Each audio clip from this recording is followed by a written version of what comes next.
This call is now being recorded.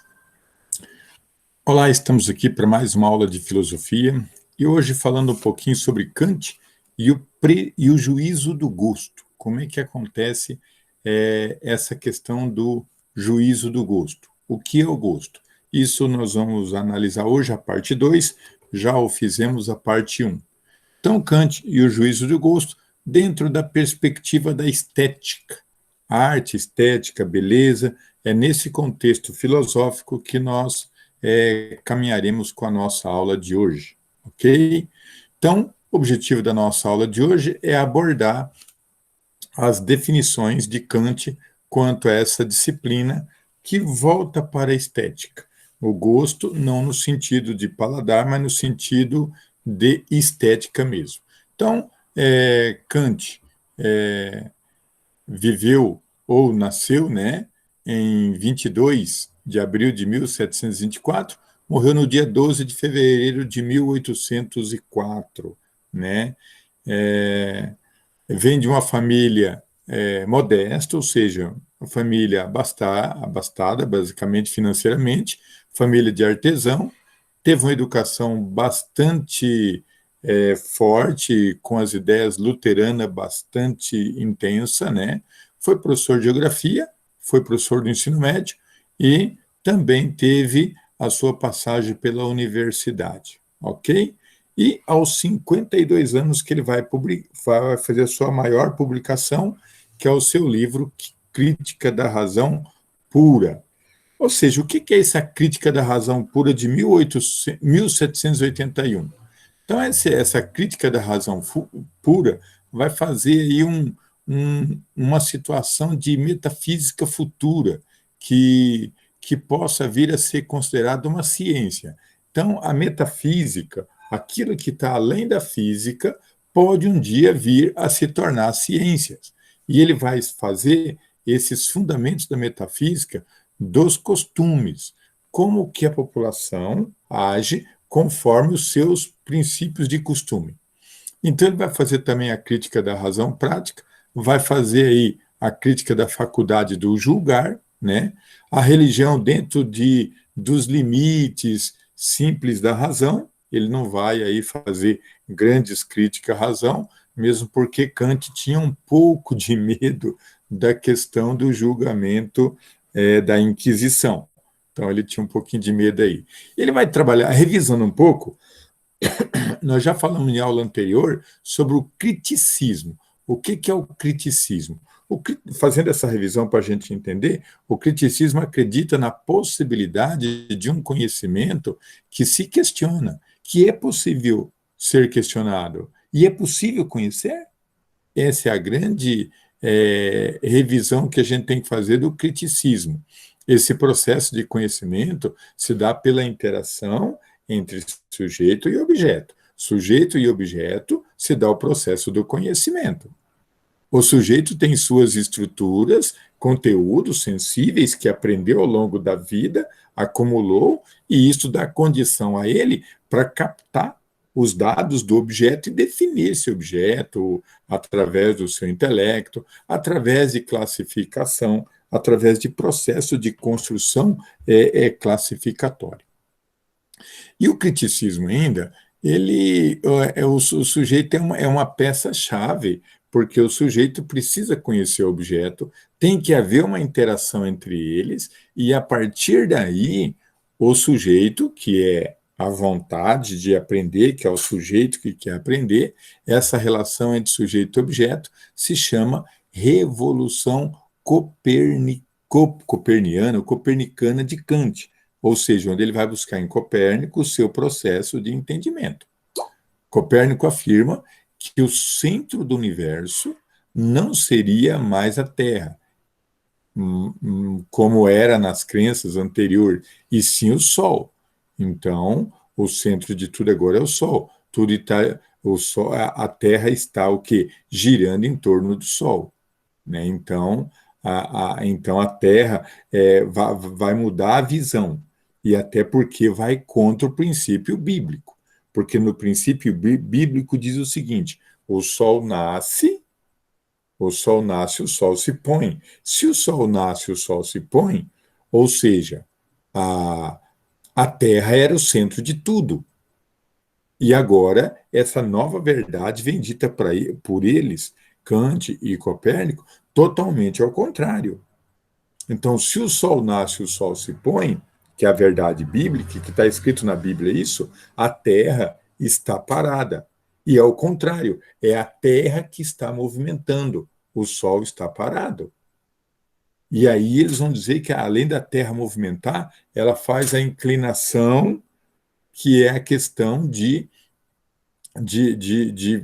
verão e inverno, hemisfério sul e hemisfério norte, que ela dá um giro de 24 horas em torno do próprio eixo, que tem a rotação e translação. Não só a Terra está girando, mas a Lua também está girando em torno da Terra, girando em torno do Sol. Gente, tudo isso é muita coisa. É muita coisa que está acontecendo no mundo nessa fase aqui. Lembrando que a gente está falando de 1800, 1700, que é exatamente o período ali logo depois da Revolução Inicial, após feudalismo. Então, o que está acontecendo agora é muito forte, é muito violento, é uma mudança muito brusca em tudo aquilo que se tem de crença, de valores e de ciência. Ok? Atividade 1. Como é chamada a revolução epistemológica gerada pela filosofia de Kant, né? Claro que é a letra C, sem sombra de dúvida, né? Tá, então, a nossa letra C. A crítica do juízo vem dizer o seguinte: o juízo estético é tratado no livro Crítica das Faculdades de Julgar de uma maneira bem apropriada. Por quê? Para se ter uma investigação crítica a respeito do belo, daquilo que é considerado belo, devemos estar orientados pelo poder de julgar.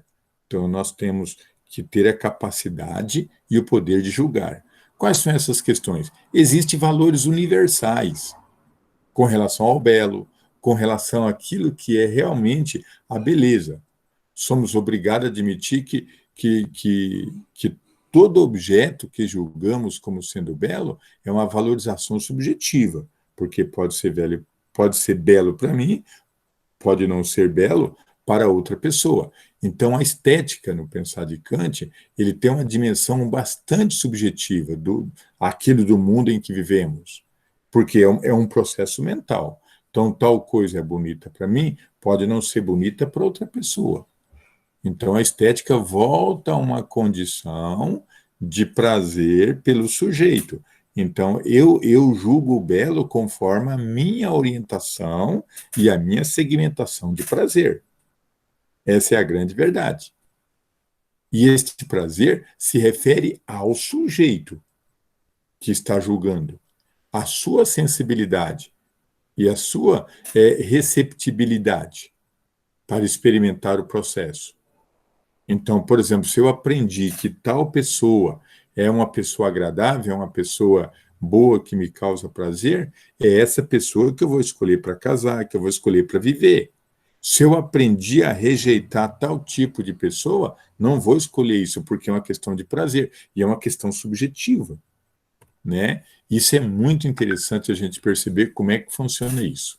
Na atividade 2, qual a grande invenção estética trazida por Kant? Então, a invenção estética que ele vai trazer, sem sombra de dúvida, é a questão da subjetividade, deste mundo mental que a gente tem. E a estética numa condição de prazer pelo sujeito, o sujeito que vai fazer essa dimensão do prazer aí nesse contexto. Tá?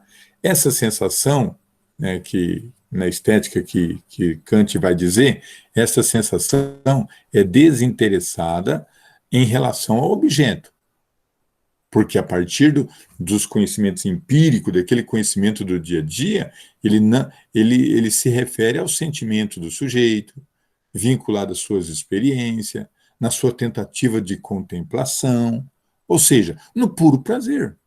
Então, a minha concepção de estética está voltado simplesmente pela sensação do puro prazer.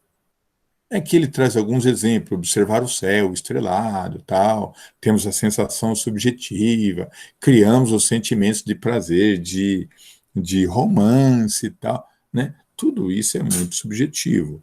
Eu posso olhar para uma paisagem e falar, nossa, que linda, me causa prazer, né? Diante de se aqui tivesse uma mulher linda, maravilhosa, outro olha e fala, apenas é uma árvore, apenas é um riacho passando ali, não tem nada a ver com esses sentimentos. Então a gente tem que cuidar um pouquinho que essa estética está totalmente voltada para o prazer.